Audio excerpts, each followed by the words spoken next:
창세기 21장 말씀입니다. 창세기 21장 14절에서 21절까지 말씀입니다.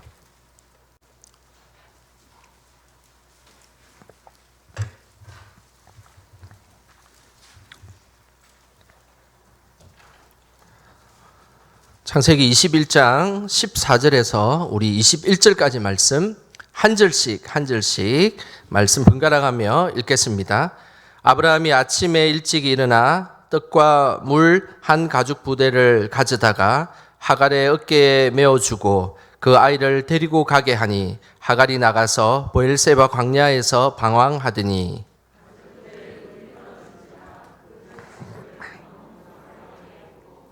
이르되 아이가 죽은 것을 참아 보지 못하겠다 하고 화살 한 바탕 그리 떨어져 마주 앉아 바라보며 소리내어 우니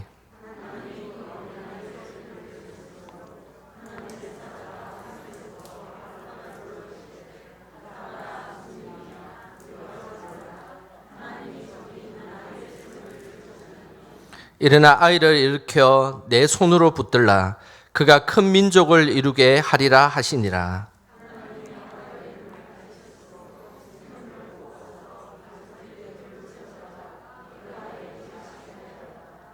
하나님이 그 아이와 함께 계심에 그가 장성하여 광야에서 거주하며 활 쏘는 자가 되었더니 그가 바란 광야에 거주할 때에 그의 어머니가 그를 위하여 애굽 땅에서 아내를 얻어 주었더라. 아멘. 귀한 기도의 자리로 나오신 우리 성도님들 주님의 이름으로 축복하고 환영합니다. 우리 옆 사람에게 이렇게 인사를 한번 해볼까요? 이 자리를 하나님이 기억하실 것입니다. 이렇게 인사 한번 하겠습니다.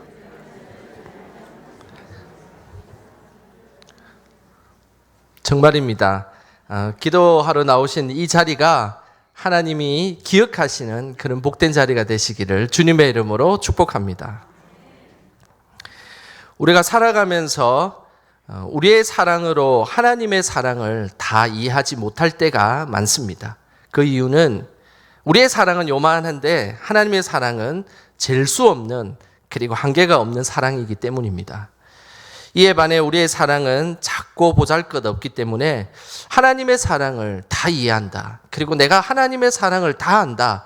그렇게 이야기하는 것은 상당히 교만할 때가 많이 있습니다. 사자성어 중에 맹인모상이라는 단어가 있습니다. 맹인모상 이렇게 하니까 되게 유식한 것 같고 큰 의미가 있는 것 같죠. 사실은 이 만들어진 유래를 잘 들어보면 그런 어려운 이야기는 아닙니다. 맹인모상이라는 말은 앞을 못 보는 맹인이 만질모, 코끼리상, 그래서 앞을 못 보는 맹인이 코끼리상을 만진다라는 의미가 맹인모상이라는 단어입니다. 이 말의 유래는 이렇습니다. 옛날에 어느 날 인도의 왕이 진리를 설명하기 위해서 신하들을 다 불러 모았습니다. 그리고 나서 코끼리를 한 번도 본 적이 없는 6명의 맹인을 불러서 도대체 코끼리가 어떻게 생겼는지를 이야기하라고 지시를 내렸습니다. 장님들은 일제히 코끼리를 만지기 시작했습니다. 어떤 장님은 코끼리의 상아를 만지면서 이것은 혹시 큰 나무의 못이 아닐까? 코끼리는 나무의 못처럼 생겼습니다라고 이야기를 했습니다. 그리고 어떤 장님은 코끼리의 다리를 이렇게 만져보고 난 뒤에 코끼리는 꼭 나무와 같습니다. 이렇게 대답을 한 겁니다. 그리고 또 어떤 장님은 코끼리의 귀를 만져보면서 이건 왠지 모르게 방석과 같습니다라고 이야기를 했습니다.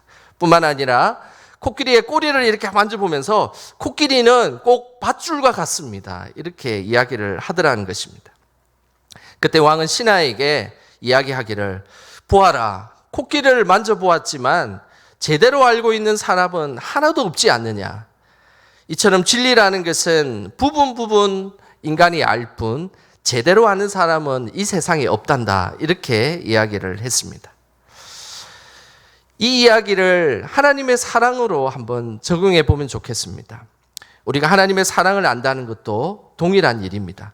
우리가 하나님의 사랑을 부분 알 뿐 그 크신 하나님의 사랑을 우리가 온전히 어떻게 다 알 수 있겠습니까? 나중에 하나님 나라에 가게 되면 그때 하나님의 사랑을 온전히 알 수 있게 되는 것입니다. 그래서 사도 바울은 고린도전서 13장 12절 후반부에 이렇게 말씀하고 있습니다. 지금은 내가 부분적으로 아나 그때는 주께서 나를 아신 것 같이 내가 온전히 알리라. 지금은 하나님의 사랑을 부분적으로 안다는 것입니다. 그렇기 때문에 하나님 나라에 가게 되는 그때에는 주께서 나를 아신 것 같이 내가 이제 그 하나님의 사랑을 온전히 알게 될 것이다 라고 사도 바울은 고백하고 있는 것입니다. 우리는 이 땅에서 하나님의 사랑을 부분적으로 안다고 말씀하고 있습니다. 하나님 나라에 가서 하나님을 뵐 때 그때에 하나님이 이렇게 우리를 사랑하셨구나 라는 것을 그제서야 우리는 알게 되는 것입니다. 요즘 새벽 기도 때 창세기 본문의 말씀을 보고 있습니다. 창세기를 읽다 보면 우리의 작은 사랑은 하나님의 큰 사랑에 대해서 참 우리가 이해하지 못하는 부분이 많다라는 그런 생각들을 해봅니다. 에덴 동산에서 범죄한 아담과 하와가 쫓겨날 때 하나님은 아담과 하와에게 무슨 옷을 지어 입히셨습니까? 가죽 옷을 지어 입히셨습니다. 범죄한 자에게 자비를 베풀어 주시는 그 하나님의 사랑을 우리가 보게 되는 것이죠. 가인의 경우도 마찬가지입니다.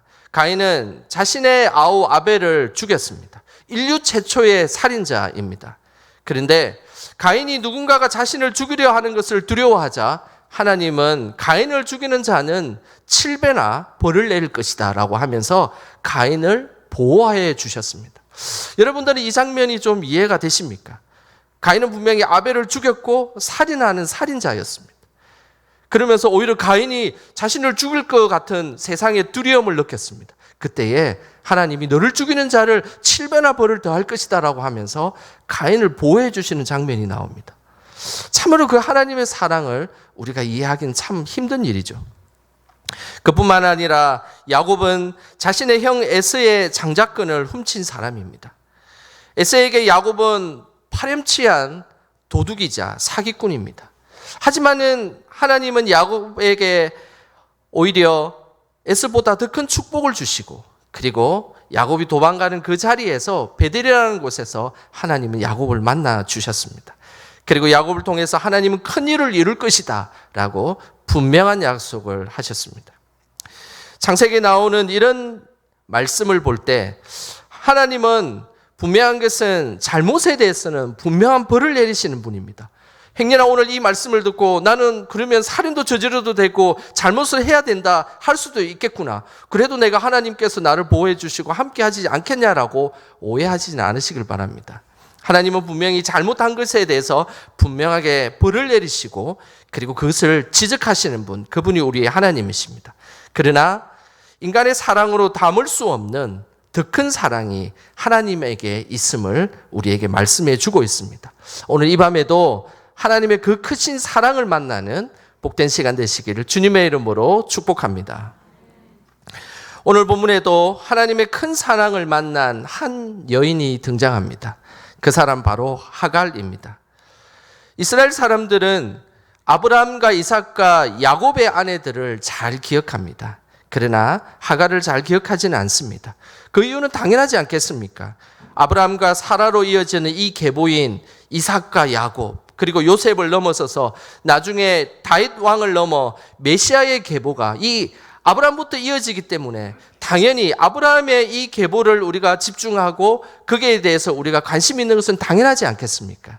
그렇기 때문에 하갈의 삶을 우리는 잘 기억하고 싶지도 않고 그리고 그냥 역사 속에 사라지는 한 인물이다라고 생각하는 것입니다.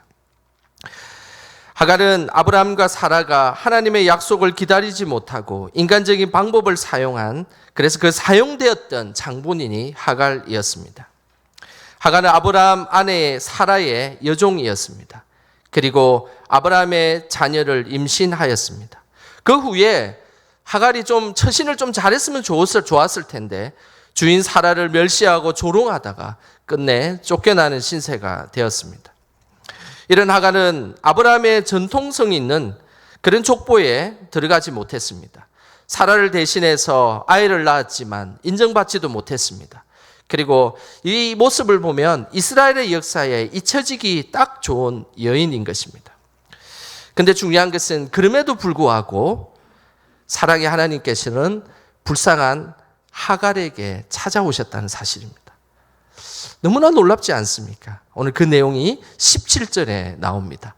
우리 17절 말씀 같이 함께 읽어보겠습니다. 하나님이 그 어린 아이의 소리를 들으셨으므로 하나님의 사자가 하늘에서부터 하갈을 불러 이르시되 하갈아 무슨 일이냐 두려워하지 말라 하나님이 저기 있는 아이의 소리를 들으셨나니. 하나님은 먼저 하갈에게 찾아오셨습니다. 그리고 그의 이름을 불러주셨습니다. 하갈아 무슨 일이냐 두려워하지 말라.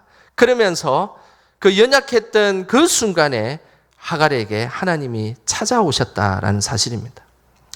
아브라함의 계보를 이어지고 그 계보 속에 메시아가 탄생하는 그 놀라운 구속사적인 그 계보 속에 들어있지 않는 한 여인이 광야에서 하나님께 부르짖고 그리고 자신의 아들이 죽으려고 하는 그 순간에 하나님은 그 여인의 부르짖음을 들으셨고 그리고 응답하셨고 그리고 심지어 그 여인의 이름을 불러주셨다는 사실입니다. 고대의 여인의 이름을 불러주는 것은 영광 중에 영광이었습니다.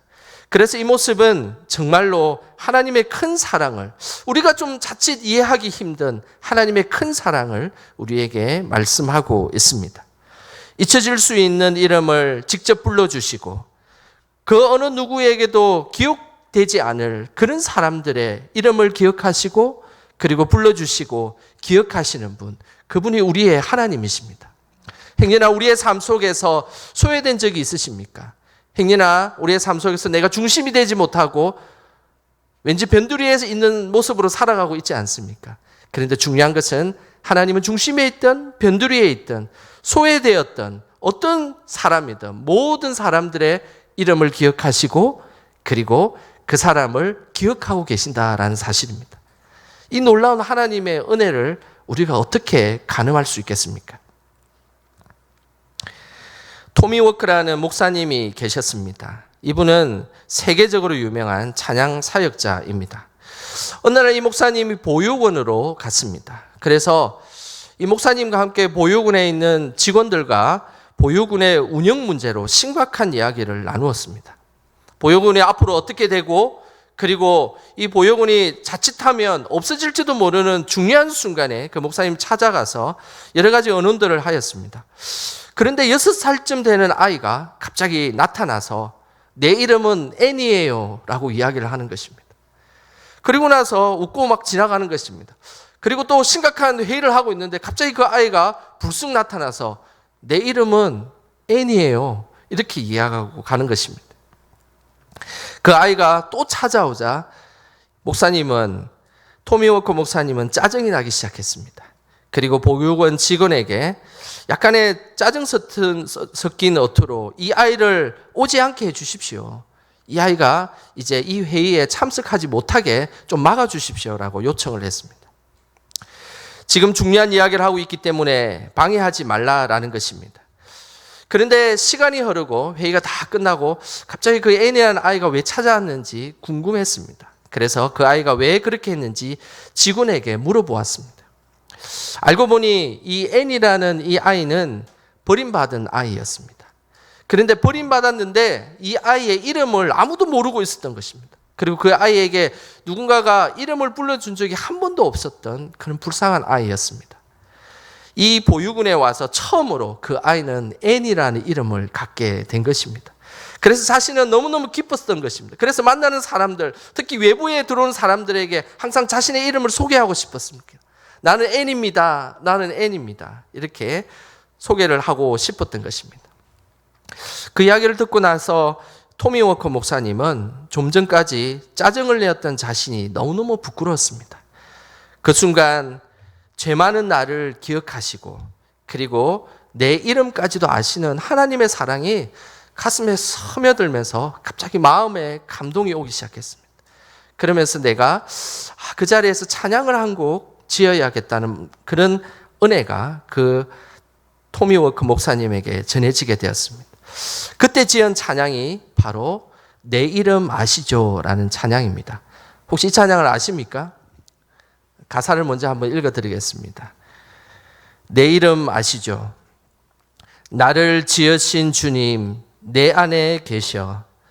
처음부터 내 삶은 그의 손에 있었죠. 내 이름 아시죠? 내 모든 생각도 내 흐르는 눈물 그가 닦아 주셨죠. 그는 내 아버지, 난 그의 소유. 내가 어딜 가든지 날 떠나지 않죠. 내 이름 아시죠? 내 모든 생각도 아바라 부를 때 그가 들으시죠. 이 찬양 한번 불러보고 싶지 않습니까? 우리 아시는 분들은 이 찬양 함께 부르는 시간 갖도록 하겠습니다. 그리고 모르시는 분들도 가사를 보시면서 함께 찬양의 자리로 나아가겠습니다.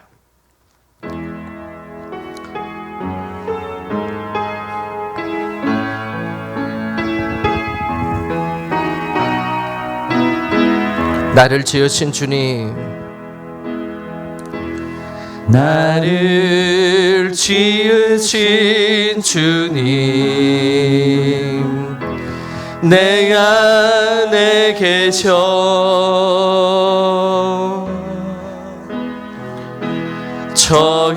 처음부터 내 삶을 그의 손에 있었죠. 내 이름 아시죠?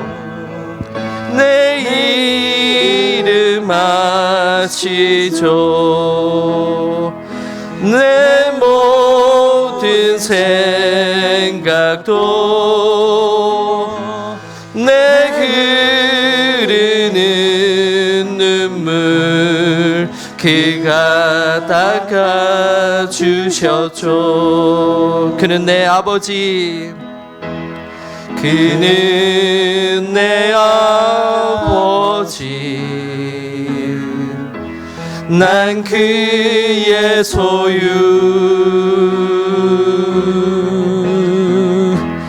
내가 어딜 가든지 날 떠나지 않죠. 내 이름 아시죠? 내 이름 아시죠? 내 모든 생각도 아바라 부를 때, 아바라 부를 때 그가 들으시죠. 오늘 이 밤에 우리의 이름을 아시고 우리의 존재를 아시는 그 하나님의 사랑이 가득하시기를 주님의 이름으로 축복합니다. 하나님은 하갈의 삶을 축복하셨습니다. 그 축복을 깨닫기 전에는 하갈은 아브라함 집에서 2번이나 쫓겨나고 이제 자신의 자녀와 함께 죽음에 내몰리는 그런 불쌍한 존재로 그는 생각했습니다. 그녀는 이제 물이 다 떨어지고 죽기 일보 직전이었습니다. 그런데 그 순간에 소리를 지르며 부르짖었습니다. 그 순간에 하나님이 응답하셨습니다. 그리고 하나님은 하갈에게 아주 중요한 놀라운 축복을 하갈에게 하셨습니다. 그 축복의 내용이 18절에 나옵니다. 우리 같이 18절 같이 함께 읽겠습니다. 일어나 아이를 일으켜 내 손으로 붙들라. 그가 큰 민족을 이루게 하리라 하시니라.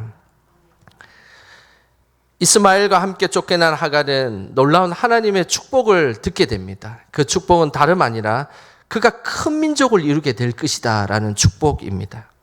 여기에서 큰 민족이라는 것은 수가 너무 많아서 셀 수 없을 정도의 축복입니다. 우리의 작은 사랑으로 이 하갈에게 내려준 이 축복을 우리가 어떻게 다 이해할 수 있겠습니까?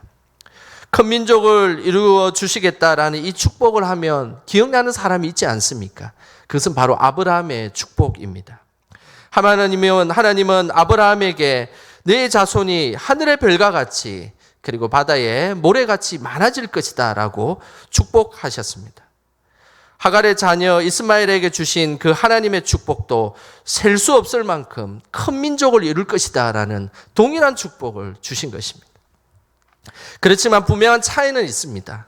아브라함은 메시아가 나오는 계보의 축복이라고 한다면 하갈은 단순한 민족이 만들어지겠다라는 축복인 것이죠. 하나님이 하갈에게 주신 축복은 비록 메시아가 탄생하는 구속사적인 그런 메시아 계보를 이어가는 그런 축복은 아닐지라도 큰 민족의 조상이 될 것이다 라는 그런 축복을 하나님께서 하신 것입니다. 우리는 늘 하나님께 부르짖어야 합니다. 그래야만 우리는 모든 축복의 근원 되시는 그 하나님이 우리의 기도를 응답하여 주실 것이며 그리고 축복을 주실 것이라는 사실입니다. 하갈에게 찾아오신 사랑의 하나님은 눈을 밝혀주셔서 문제를 해결하는 축복을, 또 다른 축복을 허락하여 주셨습니다. 그 내용이 19절에 나옵니다. 우리 19절 말씀 같이 한 목소리로 읽어보겠습니다. 하나님이 하갈의 눈을 밝히셨으므로 샘물을 보고 가서 가죽 부대에 물을 채웠다가 그 아이에게 마시게 하였더라. 하갈에게 찾아오신 하나님은 하갈의 문제를 해결해 주셨습니다. 지금 하갈에게 당면한 문제는 바로 물이 없다는 사실이었습니다. 물이 없어서 당장 목말라 죽을 상황이었습니다. 그런데 하나님은 하갈의 눈을 밝혀 주셨습니다. 그리고 샘물을 보게 하셨습니다. 사실은 샘물은 벌써 하갈 옆에 준비되어 있었습니다. 그리고 그곳에 있었습니다. 하갈 옆에 있었지만 고통으로 인해서 눈이 어두워진 하갈은 그 옆에 샘물이 있었다는 사실을 모르고 있었던 것이죠. 오늘 여기 본문에서 이야기하는 샘물은 히브리어로 베르 마임이라는 단어를 씁니다. 이 베르 마임이라는 이 단어는 그냥 호수, 잔잔한 호수가 있는 그런 우물을 의미하지 않습니다. 뭔가 물이 폭폭 솟아오르는, 샘솟는 그런 우물을 이야기하는 것입니다. 이 샘물을 보면 누구나 쉽게 찾아올 수 있는, 그리고 찾아볼 수 있는 그런 샘물이었던 것입니다. 고통과 절망 가운데 있으면서 우리는 문제 해결의 방법이 바로 옆에 있는 것을 못 볼 때가 많습니다. 그 문제 해결이 바로 옆에 있고, 그리고 하나님이 그 문제 해결할 수 있도록 우리에게 안내하고 있는데 우리는 고통 가운데 있기 때문에 이것이 하나님의 문제 해결인지 잘 모를 때가 있습니다. 그때 필요한 것은 하나님이 우리에게 영적인 눈을 열어주시는 것입니다. 하갈도 하나님이 영적인 눈을 열어주셨습니다. 그러자 자신의 바로 옆에 샘물이 있음을 발견하게 된 것입니다. 하갈의 눈을 열어서 문제를 해결하신 하나님은 오늘도 우리가 기도할 때 우리의 영적인 눈을 열어주실 것입니다. 그래서 그렇게 해결될 수 없었던 그 문제의 해결점이 바로 내 옆에 있고 하나님이 안내하시는 내 바로 그냥 곁에 있다는 사실을 깨닫게 된다는 사실입니다. 오늘 이 밤에 그 놀라운 은혜를 깨닫는 복된 시간 되시기를 축복합니다. 늘 우리는 기도의 자리에 있어야 합니다. 우리의 사랑보다 더 크신 하나님의 사랑을 그곳에서 만나게 될 것입니다. 하나님은 우리가 어떤 신분이든지 상관없이 하나님에게 부르짖고 하나님 앞에 나아가면 응답하시는 분이십니다. 그리고 하나님은 우리 삶에 축복을 주시며 어떤 문제든 우리의 문제를 해결해 주시는 분, 그분이 만군의 여호와 하나님이십니다. 특별한 존재에게만 그 응답되는 응답이 아닌 것입니다. 모든 사람에게 주시는 하나님의 응답인 것입니다. 누구나 부르짖으며 응답하시고, 그리고 어떤 사람이든 하나님에게 온전한 모습으로 나아갈 때 하나님은 그곳에서 우리에게 응답하실 것이고 우리의 문제를 해결할 것입니다. 혹시나 내가 의기소침해서 내가 어떻게 기도할 때 하나님이 나를 응답해 주실까? 믿음이 좋은 분들은 기도했을 때 당연히 응답할 터인데 나는 믿음이 계자씨 하나만큼도 없는데 어떻게 응답할 수가 있을까라고 그렇게 생각하지 않으시길 바랍니다. 오늘 이 자리에서 하나님 앞에 진실되게, 그리고 하나님 앞에 부르짖으시길 바랍니다. 그때 우리의 문제를 응답하시고 해결해 주시는 그 놀라운 하나님의 은혜를 경험하게 될 것입니다. 오늘 이 밤이 그런 복된 밤이 되시기를 주님의 이름으로 축원합니다. 이 시간 나를 지으신 주님 찬양하며 기도의 자리로 나아가도록 하겠습니다.